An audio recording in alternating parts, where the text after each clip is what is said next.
1984 தான் ஜாயின் பண்ணேன். ஜாயின் பண்ணும்போது எனக்கு என்ன ஒரு 20 வயசு இருக்குமா, 20 வயசு இருக்கும். 20 வயசில் வந்து ஜாயின் பண்ணேன். ஜாயின் பண்ணப்போ வந்து ரொம்ப எனக்கு வந்து மன திருப்தியோடு இருந்தது. இந்த வரும்போதே எனக்கு ரொம்ப திருப்தியாக வந்து சேர்ந்தேன் இங்கே வந்து. அப்புறம் வந்து தொடர்ச்சியாக வந்து இந்த வரும்போதே வந்து சேல்ஸ்மேனாக தான் வந்தேன். இங்கே வரும்போதே சேல்ஸ்மேனாக தான் வந்தேன். அப்போ என்னுடைய அனுபவம் என்னென்னா, அதுக்கு முன்னாடி இருந்த பெரிய பெரிய சீனியர் சேல்ஸ்மேன்லாம் இருப்பாங்க. அவங்களோட போட்டி போட முயற்சி பண்ணேன். போட்டி போட்டு ஜெயிச்சிருக்கு நிறையா. எப்படி வியாபாரம் பண்ணணும் எப்படிங்கிறத வந்து சீனியர்ங்களே என்கிட்ட வந்து சில பேர் நிறைய பேர் கற்றுக்கிற மாதிரிலாம் பிளான் பண்ணி கொடுத்துருக்கேன் இந்த சின்ன வயசுலேயே. அதனால் எனக்கு ரொம்ப முதலாளியாக ரொம்ப இந்த ஐயா பெரியவர் வந்து ரொம்ப இது மாதிரி மதிப்பு மரியாதை வச்சு அவர் ரொம்ப நல்லா இதாக பண்ணார். 1990 முதலாளியோடு நான் வந்து 2 பேரும் சேர்ந்தவொன்னா போகணும். போகிறப்ப வந்து அதுக்கு முன்னாடி வந்து இங்கே வந்து என்னுடைய திறமையை இது பண்ணுறதுக்காக வந்து சில பார்ட்டிகள் வந்திருந்தாங்க, சப்ளையர் வந்திருந்தாங்க. அப்போ வந்து அந்த சாம்பிள் எல்லாம் வந்து பார்த்துட்டு அவர் ஒரு முதலாளி இருக்கார்ல, ஐயா இருக்கார்ல, அவர் முதல்ல பார்த்துட்டு அவங்களோட பேசிக்கிட்டு இருந்தார். அப்போ வந்து என்னை வந்து பார்க்க சொல்லி சொன்னார். அதில் வந்து பார்த்ததில் வந்து அவருக்கு வந்து ரொம்ப திருப்தியாக போயிடுச்சு. அதனால் என்னை வந்து உடனே அவர் பாம்பே கூப்பிட்டு போனார். முதல் இடத்துல போய் சாம்பிள் பார்த்தோம், எல்லாம் சாம்பிள்ஸ் எல்லாம் பார்த்தோம். இப்போ அதிலே திருப்தியாக முடிஞ்ச உடனே அவர் வந்து சாம்பிள் பார்த்தெல்லாம் போதும் அப்படின்னு சொல்லிட்டு அந்த பாம்பேலாம் சுற்றி காமிச்சார். அதனால் அப்போயே வந்து 5 ஸ்டார் ஹோட்டல் மாதிரி பெரிய பெரிய ஹோட்டலில் போய் தங்க வச்சார். அதுக்கப்புறம் நான் பாம்பேக்கு வந்து அவர் வந்து கொஞ்ச நாளாக வராமல் இருந்தார். அப்புறம் பில்வாரா வந்தார், என்னோடய பில்வாராக்கு வந்தார், பார்த்து வந்தார் என்னோட. அதுக்கப்புறம் நீங்கள் நல்லா பாருங்கன்னு சொல்லி என்னோட இது பண்ணிட்டேன். முதல்ல போனது வந்து இந்தியாவில் வந்து பாம்பே, சூரத், அகமதாபாத், கல்கத்தா, அதுக்கப்புறம் லூதியானா. அப்புறம் நான் போனது வந்து அதுக்கப்புறம் வாரணாசியில் இருக்க சுற்றுப்பட்டத்தில் இருக்க மோரப்பூர், மோவ், இந்த மாதிரி இடங்களுக்கெல்லாம் போனோம். இந்தியாவில் இருக்கிற அப்போ இருந்த ஸ்டேட்டில் வந்து எல்லா ஸ்டேட்லேயும் சமம் வாங்கணும். பீகார் மாநிலத்தை தவிர எல்லா ஸ்டேட்லேயும் சமம் வாங்கணும். இப்போ நாளடைவில் வந்து பீகார் ஸ்டேட்லேயே வாங்க ஆரம்பிச்சிருக்கோம்.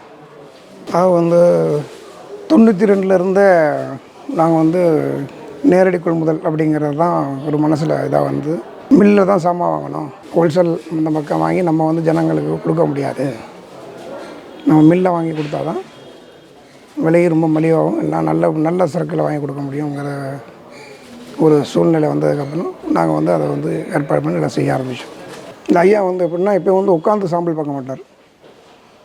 அப்படியே வந்து ஒரு இடத்துல இருந்ததுன்னா அந்த இடத்துல பிடிச்சிருச்சுன்னா வந்து அந்த மில்லில் வந்து எப்படின்னா அப்படியே பார்ப்பார்.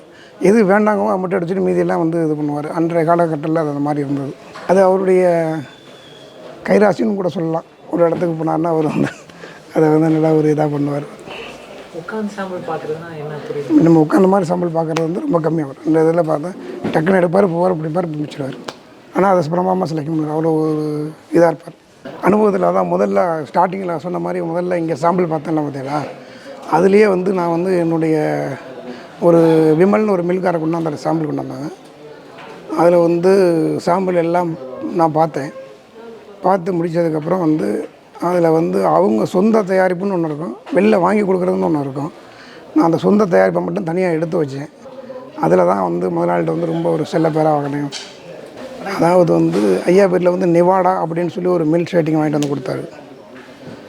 அது வந்து இங்கே இருந்த சிவங்களாம் வந்து அப்படி அதை பிடிக்கல, திருப்பி அனுப்பணும் அப்படிங்கிற மாதிரி தான் சொன்னாங்க. நான் வந்து அப்போ வந்து என்னை கூப்பிட்டு கேட்டார், மாதிரி வந்து இது எப்படி பார்க்குனாரு. நான் சொன்னேன், மாதிரி வந்து ஆனால் துணி குவாலிட்டி எல்லாம் ரொம்ப நல்லாயிருக்கும் வாங்கிட்டு வந்தது. அது மாதிரி இருந்தது. அதை வந்து ரொம்ப நிறையா வந்ததுனால சில பேர் என்ன சொன்னாங்கன்னா அவ்வளோ வேண்டியதில்லைன்னு சொல்லி சொன்னாங்க. அப்பா விற்றுருமா அப்படின்னு கேட்டார் என்கிட்ட. அப்போ வந்து நான் சொன்னேன், இது மாதிரி விற்றுருங்க. எவ்வளோ நாளில் விற்பேன்னு கேட்டார். நான் சொன்னேன் 15 நாள் 20 நாள் டைம் கொடுங்க அப்படின்னு கேட்டேன். அவர் அப்போ வந்து சொல்லிவிட்டு அவர் வெளிநாடு போயிட்டார். வர்றதுக்கு முன்னாடியே நான் சாமம் கூட விற்று முடிச்சிட்டேன். அதுலேயும் ஒரு பேர் பெற்றவன் நான் அந்த காலத்தில். ஐயாக்கிட்ட வந்து நல்ல ஒழுக்கத்தை கற்றுக்கிட்டேன். இப்படி தான் இருக்கணும், இப்படி தான் வாழணும், ஒரு மனிதனாக பிறந்தால் இப்படி தான் இருக்கணும், இப்படி தான் வாழணும் அப்படிங்கிறது. ரெண்டாவது வந்து ஐயா வந்து தொழிலில் வந்து ரொம்ப ஆர்வம் உள்ளவர். அவர் வந்து பிஸ்னஸ் மேக்கர்னு சொல்லலாம். அது மாதிரி தொழில் முயற்சி. அதே மாதிரி எனக்கும் வந்து அதனுடைய இது வந்து முன்னாடியே வந்து பழக்கத்தில் எங்கேயுமே வந்து ஒரு சின்னவங்களை வந்து பார்த்து நம்ம பெரியவங்களோட வாங்கணும்னு ஆசைப்படுவேன். இதில் அதாவது வந்து பெரிய பெரிய ஆளுங்களோட தான் வியாபாரம் பண்ணணும் அப்படின்னு ரொம்ப ஆசைப்பட்டு அப்போல்லாம் வந்து அந்த மாதிரி ஒரு பழக்கத்தெல்லாம் ஒன்றும் பண்ணாது. இந்த முதல்ல வந்து நான் போனது வந்து ஷேட்டிங் பர்ச்சேஸ் பண்ண தான் போனேன். ஷேட்டிங் பண்ணதுக்கப்புறம் சாரீஸ் வாங்க ஆரம்பித்தேன். அதுக்கப்புறம் ஃபஸ்ட்டு இங்கே ரெடிமேட் ஆரம்பிக்கும் போது முதல் ரெடிமேட் ஆரம்பிக்கும் போது 2 வருஷம் வந்து லேடிஸ் ஐட்டம் மட்டும் வாங்கினேன். 2006க்கு முன்னாடி ஆரம்பிச்சிட்டாங்க. அவங்க வந்து லேடிஸ் மட்டும் வச்சுருந்தாங்க. அதுக்கு முன்னாடி ஆரம்பித்தாங்க. லேடிஸ் மட்டும் ஆரம்பித்தாங்க. ஒரு சிறிய குறிப்பிட்ட இதில் லேடிஸ் ஐட்டம் மட்டும் வச்சுருந்தோம். நிறைய வந்து விலை கூடுனது. அப்போ வந்து மலேசியா, சிங்கப்பூர், ஸ்ரீலங்கா அந்த மாதிரி கஸ்டமர் நிறைய பேர் வந்தாங்க. நல்ல காகரா சொல்லி இது மாதிரிலாம் விலை கூடின சாமான்லாம் வாங்கி நல்லா விற்றோம். அதே மாதிரி வந்து சாரீஸில் வந்து ஒரு டசர் குவாலிட்டின்னு சொல்லி ஒரு குவாலிட்டி வாங்கிட்டு வந்தோம். டசர் சில்க்குன்னு சொல்லி அதை வந்து ஒரு 5000 சிலைக்கு மேலே வாங்கினா ஒரே குவாலிட்டியாக. அதை வந்து நம்ம ஜெயக்குமாருங்கிறவர் தான் வந்து அதை பூரா விற்று கொடுத்து முடித்தார். இல்லை, கடையினுடைய முதுகெலும்பே வந்து பர்ச்சேஸ் தான். அது பர்ச்சேஸ் சரியாக பண்ணலைன்னா அந்த கடை வந்து நிர்வாகத்தில் வந்து கொஞ்சம் சிரமங்கள் ஏற்படும். இந்த ஐயா ஆரம்பத்தில் இருக்கும்போதே வந்து நல்ல ஹோட்டலில் தங்கணும், சாப்பாடு வந்து நல்ல முறையில் சாப்பிடணும் அப்படின்னு சொல்லி அவர் ஆசைப்படுவார். அதே மாதிரி தான் எனக்கு நான் பண்ணி கொடுத்தார். சப்ளையரும் வந்து இந்த கம்பெனியை நல்லா மதிப்பாங்க. 3 ஊர் 4 ஊர் போய்ட்டு வந்துடுவோம். வந்துட்டு ஒரு வாரத்தில் திருப்பி மீண்டும் அப்படியே புறப்படுவோம். அப்போது ஒரு மாதத்தில் வந்து ஒரு 25 நாள் டூர்னால் ஒரு 5 நாள் இங்கே இருப்போம், 25 நாள் டூரில் இருப்போம். ஐயா காலத்தில் மேன்மேல் வந்து அவர் வந்து சுதந்திரத்தை கொடுத்தார். எப்படி வேணாலும் வாங்கலாம், அவர் அதை கேட்க மாட்டார். அது மாதிரி இருந்தது காலத்தினால நான் வந்து அதை திறமையாக செய்ய முடியாது. அவங்களுடைய சன் வந்த பிறகும் அவங்களும் எனக்கு சுதந்திரமாக கொடுத்ததுனால அதை வந்து என்னால் சரியாக செய்ய முடியுது. இல்லை, மெயினாக வந்து நம்ம வந்து பாம்பே, சூரத், கல்கத்தா, வாரணாசியில் சுற்றுப்பக்கம் இருக்கிற வில்லேஜ் மாதிரி இருக்கும், மூ கனவா மாதிரி வில்லேஜ் இருக்கும். அப்புறம் லூதியானா, அமர்த்சர், நாக்பூர், ஜபல்பூர், இந்தூர். சாரீஸ் வந்து மெயினாக வந்து சூரத், பாம்பே, கல்கட்டா, வாரணாசி, மோவ், கேராபாத், முபாரப்பூர். நிறுவனம் ஞாபகம் வந்து ஒரு சின்ன நிறுவனமாக இருந்தது. ஐயா காலத்தில் முதல்ல சின்ன நிறுவனமாக தான் இருந்தது. அதை அவர் தான் வந்து அப்படியே அன்னைக்கு காலகட்டங்களில் கொஞ்சம் கொஞ்சமாக பெருசு பண்ணார். ஆனால் கொஞ்சம் கொஞ்சமாக பெருசு பண்ணுறதுக்கு வந்து மக்களிடத்தில் வந்து அந்த ஒரு பொருளை நல்ல பொருளை வாங்கி நல்லா கொடுத்ததுனால அவரால் அதை வந்து அப்படி அப்படியே பெருசு பண்ணிக்கிட்டே வந்தார். இன்றைக்கி அதானின்னு சொல்கிறாங்கல்ல, அவங்களுடைய அப்பா தகப்பனார் வந்து கௌதம் அதானின்னு பேர். அவரோடய நிறைய வியாபாரம் பண்ணியிருக்கோம். முகேஷ் அம்பானியோடய நிறைய வியாபாரம் பண்ணியிருக்கிறோம். அவங்க விமல்னு சொல்லுவாங்கள்ல, அந்த வந்து முகேஷ் அம்பானி நிறைய வியாபாரம் பண்ணியிருக்கோம். அதே மாதிரி ராஜ்கோட்டில் ஒருத்தர் பெரியவங்க இன்றைக்கி அரசியலில் இருக்காங்க. அவங்களோடலாம் கம்பெனிகள்லாம் பெரிய பெரிய வியாபாரம் பண்ணியிருக்கோம். அதாவது அன்றைய காலத்தில் வந்து சாமான் வாங்க ரொம்ப கஷ்டம், இன்றைய காலத்தில் வந்து ரொம்ப ஈஸி. அன்றைய காலத்தில் சாமான் வாங்குறதுங்க ரொம்ப கஷ்டம். மேனுஃபேக்சர்கிட்ட போய் சாமான் வந்து எல்லாருக்கும் கொடுக்க மாட்டாங்க. உற்பத்தியாளர் வந்து எல்லாருக்கும் சரக்கு கொடுக்க மாட்டாங்க. நாங்கள் போய் வந்து எப்படி படையெடுத்த ஒரு முறை கஜினி முகமது எப்படி படையெடுப்பாங்கன்னு சொல்லுவாங்கள்ல, அது மாதிரி வந்து 1 முறை 2 முறை 3 முறை 4 முறை படையெடுத்து அதை வந்து நாங்கள் வந்து எல்லா இடத்துலையும் அதை சாதிச்சு சக்ஸஸ் பண்ணோம். இப்போ வந்து வாங்குறது வந்து கொஞ்சம் ஈஸியாக இருக்குது. அந்த காலகட்டங்களில் வாங்குறது ரொம்ப கஷ்டம். ஒரு மில்லுக்கோ இதுக்கோ போனால் உடனே போய் சாமான் வாங்க முடியாது. வாங்கிட்டு அப்புறமே பண்ணால் அது ரெகுலராக பண்ணுறோம். அது ஆரம்ப கட்டத்தில் போய் அது உள்ளே நுழையிறது ரொம்ப கஷ்டம். இவ்வளோ சீக்கிரம் கொடுக்க மாட்டாங்க.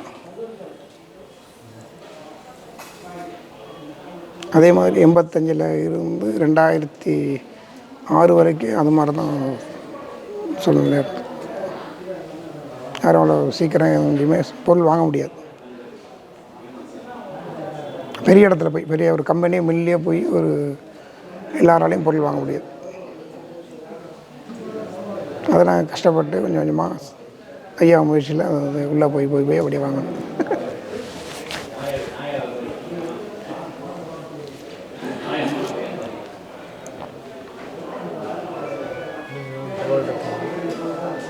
தகவல் சொல்லுங்கள்.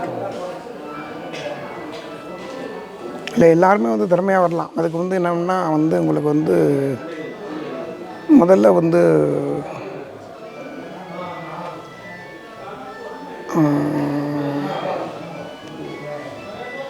எல்லாம் ஆரம்பத்துலேருந்து கற்றுக்கிட்டு வரதில்லை. பட் வர்றவங்களும் வந்து இனி வந்து தயாராகி வர்றவங்களும் வந்து எப்படி வரணும்னா அதை வந்து இந்த குறிக்கோளோடு இருந்தால் நல்லா முறையில் கற்றுக்கலாம். அது வந்து ஒரு என்ன எய்மோடு இருந்து கற்றுக்கிறாங்களா தான் கற்றுக்கலாம். நான் வந்து ஆரம்பத்துலேருந்து அது ஈஸியாக தான் எடுத்துக்கிட்டேன். எல்லாமே வந்து ஈஸியாக தான் எடுத்து பண்ணேன். ஆனால் படுத்து சக்ஸஸ் ஆனேன். ஒன்றில் கூட ஃபெயில் ஆகலை. அது வரைக்கும் நான் எடுத்த வேலையில் எந்த வேலையுமே இது வரைக்கும் நான் ஃபெயில் ஆகி இல்லை. இந்த கபடி பொறுத்த வரைக்கும் எல்லாமே சக்ஸஸ் தான்.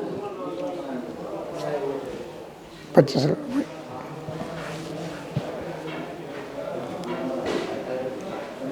சாரீஸில் சாரீ கூட முதல்ல இங்கே பார்த்து பிரிண்டிங் பண்ணுறது கூட நான் பண்ணியிருக்கேன்.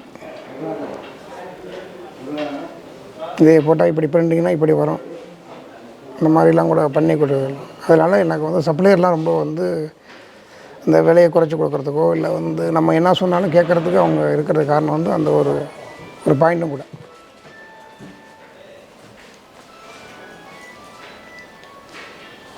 நான் ஒருத்தருக்கு வந்து ஒரு அட்வைஸ் பண்ணி ஒரு ஐடியா சொன்னேன்னா வந்து உங்களுக்கு வந்து ஃபெயில் ஆகாது. கண்டிப்பாக வந்து ஃபெயில் ஆகவே இல்லை. இது வரைக்கும் பார்க்கல. கடையை பற்றி சொல்கிறோம்னா இங்கே வந்து உங்களுக்கு வந்து நல்ல தரமான சிரமங்கள் கொடுத்ததுனால தான் வந்து உங்களுக்கு வந்து மக்களை வந்து ஈர்ப்பிக்க சக்தி பண்ணிடுது. அது நாளடைவில் வந்து அந்த ஜனங்க போய் வெளியில் அப்படி நல்லாயிருக்கு, சாரதாசனா நல்லாயிருக்கு, சாரதாசனா நல்லாயிருக்கு அப்படின்னு சொல்லி பண்ணதுனால வந்து அந்த ஐயாவுடைய கிருபையில் வந்து அந்த அப்படியே கஸ்டமர்லாம் நல்லா வர வச்சாங்க. அதே மாதிரி சேல்ஸ்மேனும் எல்லோரும் வந்து நல்லா திறமையாக வியாபாரம் பண்ணுங்கிறது தான் என்னுடைய ஆசை. அவங்கவுங்க முயற்சி அவங்க. ஏன்னா வந்து ஒரு மனிதன் வாழ்க்கையில் வந்து பிறந்தோம் வாழ்ந்தோம் அப்படின்னு போயிடக்கூடாது. எதையா ஒன்று சாதிச்சுட்டு போகணுங்கிறது தான் அது ஒவ்வொருத்தருக்கும் வரணும். இருக்கக்கூடிய ஸ்டாஃப்ஸ்லேருந்து எல்லாத்துக்கும் வந்து அதில் வந்து பல கஷ்டங்கள் இருக்கும். இருந்தாலும் வந்து தொழில்னு ஒன்று வந்துட்டால் வந்து அதை சரியாக செஞ்சோம்னா எப்போயுமே வந்து சக்ஸஸ்ஃபுல் தான். அதில் எந்த மாற்றமும் கிடையாது. ஏன்னா நான் சிறு வயசுலேருந்தே வந்து தொழிலில் வந்து ரொம்ப எனக்கு வந்து ஊக்கம் அதிகம். 7-8 வயசுலேருந்தே வந்து வயசு வெட்டி கடை அந்த மாதிரி அந்த நெல்லை சொல்ல கூட வந்து நான் கடைக்கு தான் போய் இருக்க ஆசைப்படுவேன்.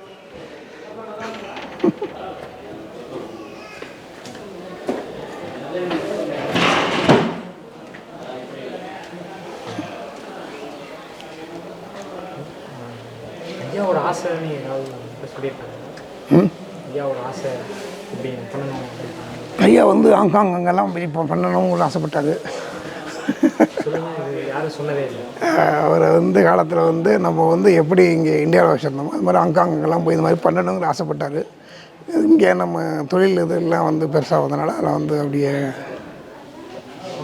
கடையை நிறுவனம் ஹாங்காங்கெல்லாம் போய் பண்ணணும்னு ஆசைப்பட்டார். அதை பற்றி உங்கள்கிட்ட என்ன எப்படி சொன்னாங்க? இல்லை அது மாதிரி நம்ம ஜவுளிகளை வந்து அதே மாதிரி வந்து அவருக்கு வந்து ரொம்ப வந்து இம்போர்ட்டட் சாமான்லாம் ரொம்ப பிடிக்கும். எக்ஸ்போர்ட் சாமான் இருக்குல்ல, பொதுவாக வந்து இதில் இந்தோனேஷியா,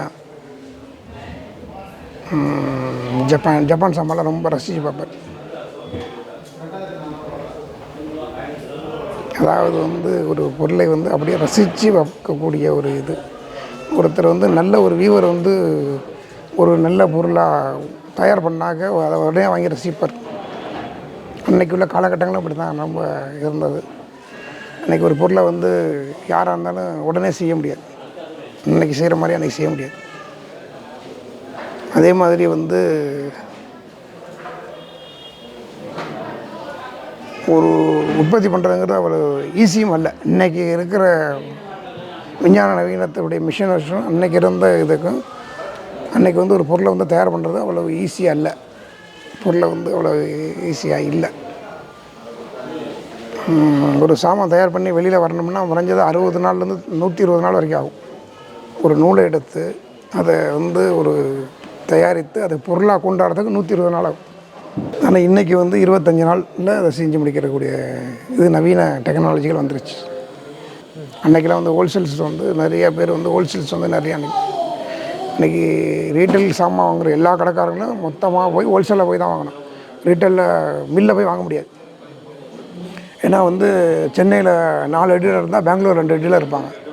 அவங்களுக்கு மட்டும்தான் சாமானை கொடுப்பாங்க, வேறு யாரும் கொடுக்க மாட்டாங்க. இப்போ நான் வந்து எங்கள் முதலாளிகிட்ட சொன்னேன், என்ன சொன்னேன்னாக்க, நம்ம வந்து சாயந்தரத்துக்குள்ளே வந்து யாராவது டீலர் நம்ம வந்து எடுப்போம். அப்போ நான் என்ன நமக்கு வந்து எனக்கு வந்து அப்போ இருந்த ஒரு துணிச்சல் இருக்கும். அப்போ நான் என்ன பண்ணுவேன்னு சொன்னால், ஒரு டிசைனுக்கு வந்து 4 பெட்டி வாங்கினேன். எடுத்து வச்ச சாம்பிளில் வந்து ஒரு டிசைனுக்கு 4 பெட்டிங்கிறது வந்து 1200 1400 மீட்டர் ஒரு டிசைனுக்கு வாங்கக்கூடிய தைரியம் என்கிட்ட இருந்தது. அப்போ நான் வந்து அது மாதிரி எடுத்து வச்சு அன்றைக்கி வந்து 800 பெட்டி 820 பெட்டி பக்கமாக செலெக்ஷன் பண்ணதுக்கப்புறம் நான் சொன்னேன், இந்த மாதிரி சாயந்தரம் 5 மணிக்குள்ளே இந்த சாமானை உங்கள் டீலர் யாராக இருந்தால் வாங்குகிற மாதிரி இருந்தால் வாங்கி சொல்லுங்கள், யார்கிட்ட இருந்தாலும் கேளுங்க. இந்த மாதிரி வந்து அப்சஷன் தெரிவித்ததுனால. அப்போ அந்த அமர் சிங்கம் வந்து நாங்கள் முதலாளி மேலே வந்து அவ்வளோ ஒரு பாசமாக இருந்தார். அந்த ஒரே ஃபஸ்ட்டு ட்ரிப்லேயே வந்து அமர் சிங் வந்து முதலாளியோட வந்து ரொம்ப காதலாக இருந்தார். காரணம் என்னென்னா வந்து இந்த மாதிரி ஒரு ரீட்டைல் கடைக்கு வந்து ஒரு 800 பெட்டி வாங்குறவங்க வந்து அந்த காலத்தில் ஆச்சரியப்படுவாங்க. யாராலையும் வாங்கி வைக்க முடியாது. ஒரே நேரத்தில் 800 பெட்டியை வாங்கி உடனே பணம் கொடுக்கணும். ஐயா வந்து எப்படின்னா, ஒரு பொருளை வாங்கினால் 3 மாதத்துக்குள் கடைக்குள்ளே மேலே இருக்கக்கூடாது. அது நம்ம கஸ்டமர் கொடுத்தா அது நல்லா இருக்காதுன்னு சொல்லுவார். எங்களுக்கு கற்றுக் கொடுத்த அந்த இதனுடைய அந்த பாயிண்ட் இருக்குது. 90 நாளுக்குள்ளே சாமான் வித்தரணும். அதே மாதிரி ஒரு இடத்துலையும் போய் பார்ப்பார். பார்த்து என்ன பண்ணால் சாமான் ஸ்டாக் வந்து அவர் வந்து பொருள் வந்து பழைய பொருளை வச்சுருக்க எப்பயுமே விருப்பப்பட மாட்டார். உடனே அதை வந்து டிஸ்பாஸ் பண்ணி நம்பர் 90 நாளைக்கு மேலே வச்சுருந்ததுன்னா அதை வந்து ஏதாவது மக்களுக்கு சேவை பண்ணி அதை விற்று முடிச்சிடணுங்கிற ஒரு கொள்கையிலே இருப்பார். பர்ச்சேஸ் பண்ணுறது வந்து மக்கள் தேவையை புரிஞ்சு தான் பர்ச்சேஸ் பண்ணணும். மக்கள் தேவையை புரியாமல் பர்ச்சேஸ் பண்ணால் வந்து சக்ஸஸ் ஆக மாட்டோம். அதே மாதிரி ஃபேஷன் வரும். அந்த ஃபேஷன் வந்து கரெக்டாக சாமான் கொடுக்கணும். என்ன பண்ணுவார்னா, பெங்களூர் போய் முதல் நாள் போய் பெங்களூர் போனார்னா சாமான் ஒரே 1.5 நாளில் பர்ச்சேஸ் பூரா பண்ணிவிட்டு அவ்வளோ சாமானே பெட்டி எடுத்து ட்ரெயினில் கொண்டாந்துருவார். அவர் ஒருத்தரே கொண்டாடுவார். எப்படி அவர் ஒருத்தரே கொண்டாடுவார். அங்கேருந்து பெங்களூர் வந்து ட்ரெயினில் கொண்டாடுவார். பெட்டியை ட்ரெயினில் கொண்டாடுவார். ட்ரெயினில் கொண்டாந்து காலையில் இங்கே வந்து போய் அந்த பெட்டியை இது பண்ணி எடுத்துருவாங்க. அவரே தனியாக அந்த மாதிரிலாம் வந்து அவ்வளோ ஒரு